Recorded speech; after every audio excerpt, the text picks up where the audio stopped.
Good evening and welcome to the Right On Christmas Special 2022. We're going to start the proceedings now with a seasonal song to get us going and into the mood.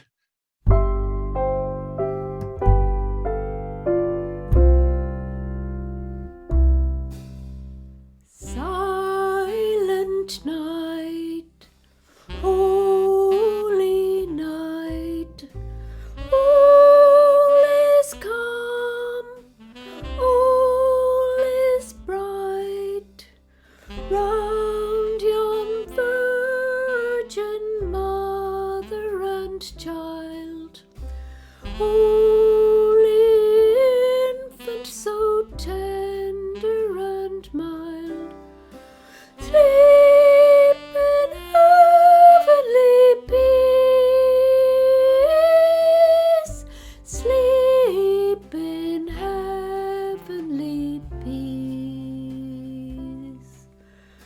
Silent night, holy night, shepherds quake at the sight, glory streams from heaven afar, heavenly hosts sing hallelujah.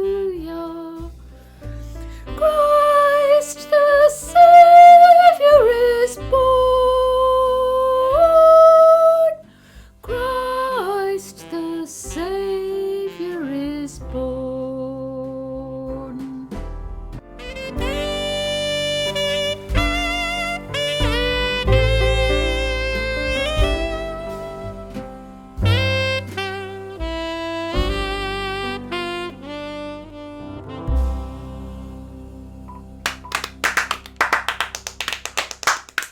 Okay, off to a nice start. While you were all resting up and preparing for Christmas and the rest of it, Santa's little helpers were busy as well. So we're going to give you a little insight into the hard work that went on behind the scenes here, and you'll see what I mean now in a minute.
Behind the scenes, there was a lot of decorating to be done and the Christmas atmosphere to be created.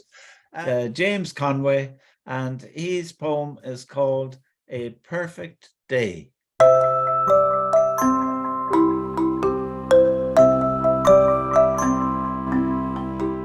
perfect day. It was a perfect day, with the sweet cold of ice, and the new flakes flittering whiter than the purest soul coming down, seasoning in all cheerfulness, with children smiling, eyes alight, and parcels in old-fashioned paper crinkling with surprise. Their pretty toys in their heads, they wondered when they'd come. In good time, their dream said, as an apple and an orange nestled in their stockings that day. Heightening moods, a melodeon and fiddles swept round the corners of the town. Old tunes with hearts roasting on a grate. Soon it will be Christmas Eve, and joy will dance with memories